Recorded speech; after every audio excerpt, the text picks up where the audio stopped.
Hello good morning. ഇന്ന് രാവിലെ എണീച്ചപ്പോഴുള്ള പരിപാടിയൊക്കെ കഴിഞ്ഞതിന് ശേഷം നേരെ അടുക്കളയ്ക്ക് പോയി. ഇന്നലെ താത്തയും കുട്ടികളൊക്കെ വന്നതുകൊണ്ട് ഉമ്മ വെച്ച് ഇന്ന് രാവിലെ എന്താ ചായക്ക് കടി ഉണ്ടാക്കാന്ന്. അങ്ങനെ പത്തിരിയും വറുത്തരച്ച ചിക്കൻ കറി ഉണ്ടാക്കിയാലോ എന്ന് വിചാരിച്ചു.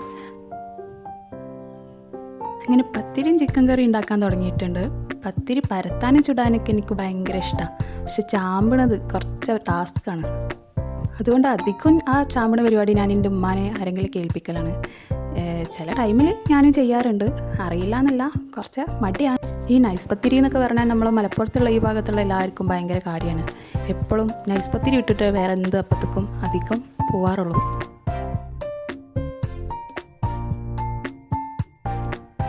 അങ്ങനെ ഉന്തിത്തള്ളി എങ്ങനെയൊക്കെ പത്തിരി മൊത്തം പരത്തി സെറ്റാക്കിയിട്ടുണ്ട്.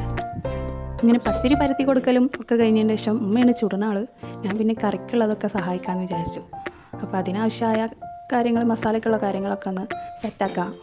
കറിക്കുള്ള വെജിറ്റബിൾസൊക്കെ കട്ട് ചെയ്തതിന് ശേഷം വറുത്തരച്ച ചിക്കൻ കറിയാണല്ലോ വെക്കുന്നത്. അപ്പോൾ അതിനാവശ്യമായ തേങ്ങ ചിരകിയെടുക്കുന്നുണ്ട്. ശേഷം മഞ്ഞൾപ്പൊടി, ജീരകം, ചെറിയുള്ളി, വേപ്പില ഇതെല്ലാം കൂടി ചൂടായ ചട്ടിയിലിട്ടിട്ടൊന്ന് അങ്ങോട്ടും ഇങ്ങോട്ടും ഇങ്ങനെ ഇളക്കി വറുത്തെടുക്കുക. കുറച്ച് ടൈം പിടിക്കേ.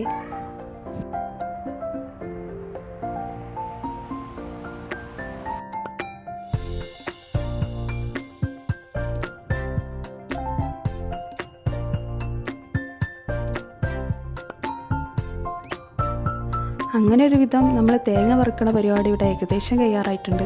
ഇനി നമുക്കൊരു മിക്സിയുടെ ജാറിൽ തേങ്ങ വറുത്തതും വെള്ളം കൂടി ഒഴിച്ച് നല്ല രീതിയിൽ ഒന്ന് അരച്ചെടുക്കാം.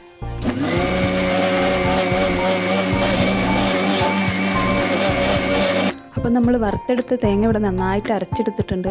ഇനി നമ്മൾ ചിക്കനും മസാല എല്ലാം കൂടി വേവിച്ച് വെച്ചിട്ടുണ്ടായിരുന്നു, അതിലേക്ക് ഒഴിച്ചു കൊടുക്കുക. എന്നിട്ട് നന്നായിട്ടൊന്ന് തിളച്ച് വന്നോട്ടെ. ഇത്രയേ ഉള്ളൂ പണി.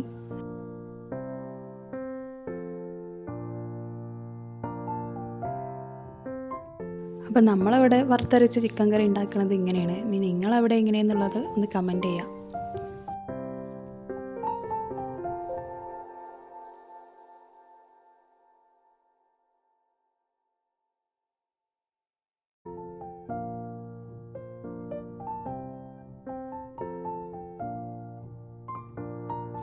പത്തിരിയും ചിക്കൻ കറിയും കുട്ടികൾക്കായാലും വലിയവർക്കായാലും ഒക്കെ ഭയങ്കര ഇഷ്ടമാണ്. വിരുന്നുകാർ വന്നാലും അധികം പത്തിരിയും ചിക്കൻ കറിയാണ് ഞങ്ങളവിടെ ഉണ്ടാക്കാറുള്ളത്.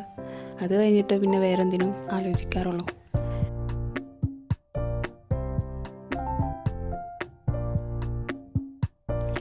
അങ്ങനെ ചായ കുടിക്കണ പരിപാടിയൊക്കെ കഴിഞ്ഞതിന് ശേഷം പാത്രങ്ങളൊക്കെ ബാക്കിയുള്ളത് കഴുകി വെക്കാം.